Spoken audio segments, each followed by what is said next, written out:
Hello and welcome to another edition of Inside the Inferno. My name is Andrew Neeram, and today I'm joined at the desk alongside Courtney DeWallaby. That's right, Andrew. It's good to be back in the studio. The weather in the Valley is starting to heat up, but ASU basketball is still looking to find its footing and catch fire. Last Saturday, Arizona State and number 20 Arizona met on the hardwood for another edition of the in-state rivalry. Despite the Wildcats' early 13-3 run, Arizona State remained competitive, answering with their own 18-6 run. The Wildcats led the Sun Devils 35-34 at the end of the first half. The second half was a different story, however. Arizona State kept it close, but with 4 minutes left in the game, U of A pulled away and ultimately won 81-72. Arizona's Caleb Love scored 27 in the win, and senior guard B.J. Freeman led the Sun Devils with 19.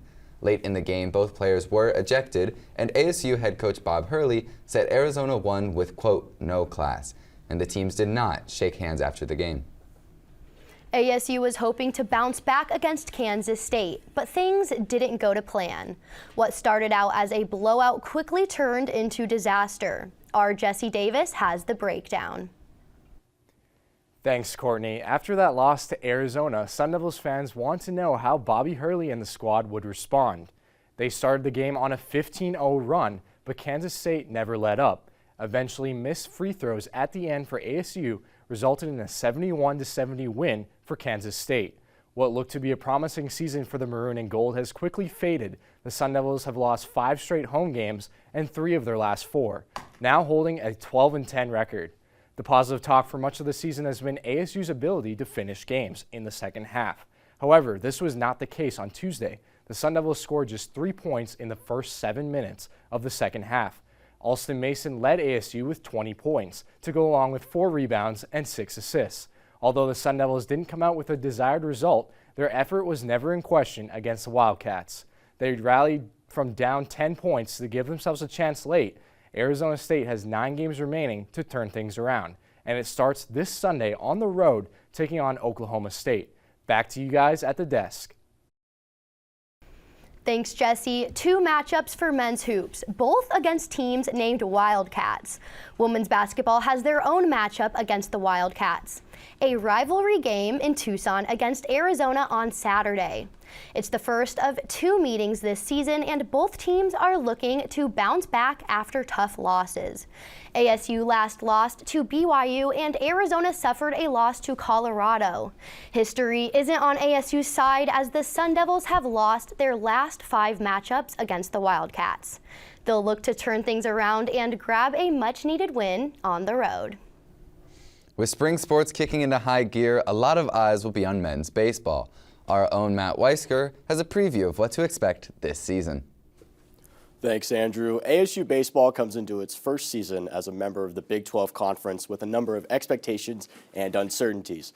Heading into its season opener against Ohio State on February 14th, the Sun Devils were picked to finish 6th out of 14 teams in the preseason Big 12 coaches poll. They look to rally behind redshirt sophomore outfielder Brandon Compton, junior outfielder Kian Vu, and junior ace pitcher Ben Jacobs. Compton seeks to build on a campaign that featured a .354 batting average and 14 home runs, including a go-ahead grand slam in the series finale against Ohio State last year. He is also ranked 54th in MLB's top 100 rankings for the 2025 draft. Fellow outfielder Kian Vu had the opposite of a sophomore slump last year. He put up a .413 average, the highest in the Pac-12 conference last year, as well as a team-leading 12 stolen bases on 13 attempts. Ben Jacobs is coming off of a team-best 7 wins and was 33rd in the country for strikeouts with 102. He is ranked 72nd in MLB's draft rankings. All this to try and snap a 3-year postseason drought, the longest since 1959 to 1963, the program's first 5 seasons as a varsity sport. Back to you at the desk. Thanks, Matt. While baseball hasn't kicked off just yet, ASU softball is already underway. Tyler Wargo has the recap on their first game. Thanks, guys. The Sun Devils started their season with a 7-1 win against Maryland. Junior Tondo Wendell and freshman Tier Ho Chang stood out for ASU. Wendell started the game with a homer in the bottom of the first. Ho Chang added a homer in the fourth and finished the game with 2 hits and 4 RBIs. On the mound, freshman Krieger recorded her first win after pitching through 4 innings. Krieger struck out 2 batters and allowed 4 hits. Closing out the game was senior Kenzie Brown, as she was dominant. Brown struck out 6 batters and allowed only 1 hit through 3 innings of work. ASU will continue the Kajikawa Classic tonight against Miami, Ohio. Back to you guys at the desk. Thanks, Tyler. And on the ice, ASU is back home for the next 2 nights against Denver after a dominant sweep over the Miami of Ohio Redhawks. The Sun Devils will look to defend home ice against one of the top teams in the country. Our Parker Bay has the preview. After sweeping the #1 team in the country at the time, on the road, number 12 Sun Devil Hockey returns home to host the number 6 Denver Pioneers in a 2-game series at Ford Arena. In their first 2-game series of the season, which took place in Denver, Colorado in late November, ASU ended Denver's 21-game winning streak dating back to last season. The reigning national champion Pioneers heading into Tempe boast the highest goals per game and the best power play in the nation. With an NCHC opponent clash at hand, the Sun Devils are on the hunt to stay in first place in their inaugural season in the conference. Arizona State will lead on senior forward Ryan Kerwin, who was named NCHC Forward of the Month for January. The Penn State transfer's 18 goals ranked 6th best in all of college hockey. The Sun Devils split their home series against the Pioneers last season thanks to another Nittany Lion. This time, it was graduate forward captain Tyler Grattan. The former Sun Devil scored the game-winning goal in overtime to cap off a wild 6-5 win at the Mullet.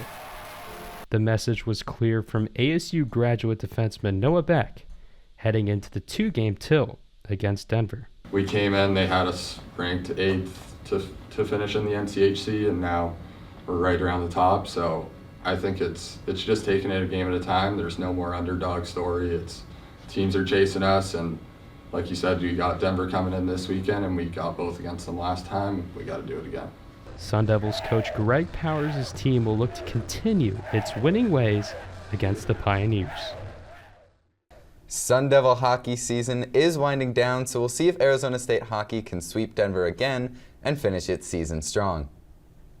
That's it for this week's edition of Inside the Inferno. Andrew, it's been an honor to share the desk with you. Make sure to stay up to date on our in-depth coverage of ASU athletics throughout the year on our website, infernointelmedia.com, and on social media at Inferno Intel. For Courtney DeWallaby and our entire crew, I'm Andrew Neerum. Thanks for tuning in to Inside the Inferno.